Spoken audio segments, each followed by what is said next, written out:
আসসালামু আলাইকুম, welcome back. Fair on black magic YouTube চ্যানেলে আপনাদের সবাইকে স্বাগত জানাচ্ছি। আমি শাহিন। তো মাই ডিয়ার অডিয়েন্স, আপনারা তো দেখতেই পারতেছেন আমার এটা একদম ছোট একটা চ্যানেল। এই চ্যানেলে ভিউজ তো প্রায় হয়ই না, যদিও কিছু হয়, লাইক কমেন্ট এই দুটা তো একদম নাই। যদিও তার মধ্যে দুই একটা কমেন্ট পড়ে, তাও মানুষের ভুল চিন্তা ভাবনা নিয়ে।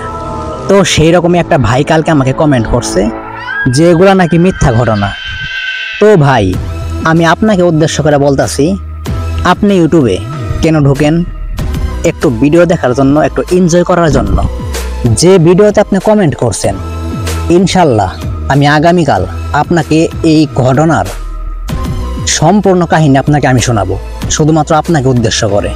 কালকে আমার হাতে সময় ছিল না, তার জন্য মাঝখান থেকে এইটুকু ঘটনা রেকর্ড করে একটু মজা করে ছাড়ছি। তো যাই হোক, আজকের কাহিনীটা মন দিয়ে শুনুন। তো আর কথা না বাড়িয়ে চলুন আজকের কাহিনীটা আপনাকে শোনাই।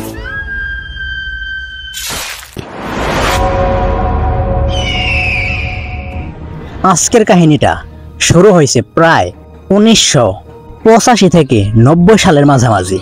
কাহিনীটা আমাদের এলাকার অনেকেই জানে। কাহিনীটা এরকম, আমাদের এলাকায় একটা নদী আছে। যান, প্রমাণ সহকারে দিতাছি নদীটা কোনটা, আপনারা একটু দেখে নিন। তো সেই নদীর এক সাইডে, বুঝতেই পারতেছেন গ্রাম অঞ্চল, তাও যে সময় 1985 থেকে 90 এর মধ্যে এলাকা কীরকম নির্জন তা তো আপনারা বুঝতেই পারতেছেন। তো সেই রকমই আপনারা তো বুঝেন, গ্রাম অঞ্চলে বাথরুমগুলো হয় অনেক দূরে, মানে বাসা থেকে একটু দূরে।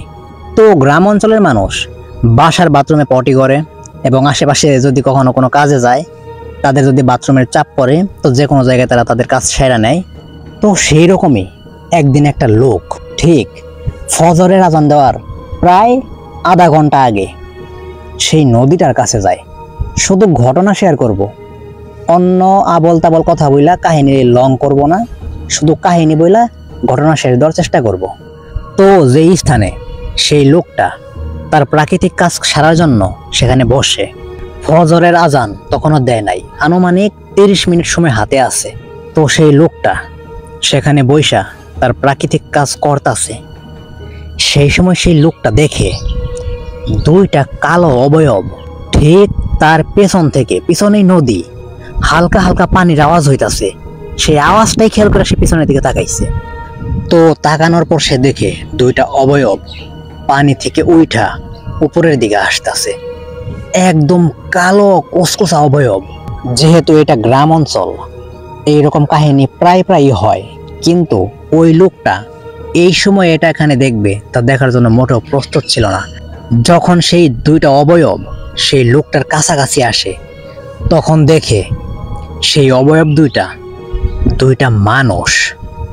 কিন্তু এই মানুষগুলা তারাই যাদেরকে কিনা জাস্ট 2 দিন আগে ঠিক এই জায়গায় কিছু লোক এই দুইজনকে এখানে কোপায়া হত্যা করছে, এবং এখানে মাইরা ফালাই থুইয়া তারপরে তারা চইলা গেছে। তারপরের দিন পুলিশ আইসা এই দুইজনের ডেড বডি সেইখান থেকে সংগ্রহ করে বা জোগাড় করে যায় বলেন। এই কাহিনীটা ওই লোকটা জানতো না যে তা না, কিন্তু এরকম একটা কাহিনী আজকে হবে তা সে দেখার জন্য বা ভাবার জন্য ওই সময় মোটেও প্রস্তুত ছিল না। এই লোক দুইটাকে 2 দিন আগে এখানে মৃত অবস্থায় পাওয়া গেছে, এবং এই মৃত লাশ দুটার কাহিনী এই গ্রামের সবাই জানে, এমনকি সেই লোকটা নিজেও জানে, কিন্তু এটা দেখবে সে এটা কখনো কল্পনাও করতে পারে নাই। যখন সেই অবয়ব দুটার চেহারা সে দেখলো, তাদের মুখ দিয়া কোপানোর যে দাগগুলা ঠিক বড় বড় হইয়া, মানে কোপানোর যে দাগের যে চিহ্নগুলা সেগুলো একদম বড় বড় হইয়া দিছে, রক্ত পড়তাছে। এইটা দেখা সেই লোকটা আর 1 মিনিটও সেখানে দেরি করে নাই, দ্রুত বাড়ির দিকে দৌড়। তো কাহিনীটা এই পর্যন্তই। তো ডিয়ার অডিয়েন্স, বিশ্বাস করা না করাটা সম্পূর্ণ আপনাদের ব্যাপার।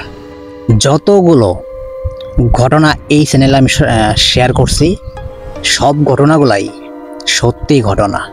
জানেন তো, গ্রাম অঞ্চল হাজারো ঘটনা এই পৃথিবীতে হয়, হয়তো কেউ বিশ্বাস করবেন, কেউ করবেন না। যদি ভূত.com রাসেল ভাইয়ের ঘটনা বিশ্বাস করেন, তাহলে আমার তাও করতে বাধ্য হবেন। যাক, এই বিষয় নিয়ে পরে কথা বলবো। রাসেল ভাই সম্পর্কে অনেকের অনেক ভুল ধারণা আছে, সেগুলো ক্লিয়ার করার চেষ্টা করব আমি নিজেই। তো এখন যে কাহিনীটা শেয়ার করলাম, এই কাহিনীটা শুধু ওই লোকটা জানে তা না, এই গ্রামের সমস্ত লোক, এমনকি আমার বাবা পর্যন্ত এই কাহিনী জানে। তো আজকের কাহিনীটা আপনাদের কেমন লাগছে অবশ্যই জানাবেন। যদি ভালো লাগে অবশ্যই লাইক করবেন, কমেন্ট করার দরকার নাই।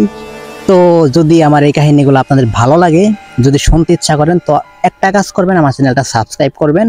আর আমি শাহিন আজকের মতো বিদায় নিচ্ছি, আসতাছি আগামীকাল আবার রক্তহীন করে একটা ভৌতিক ঘটনা নিয়ে।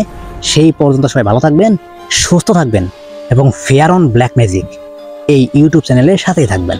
ধন্যবাদ।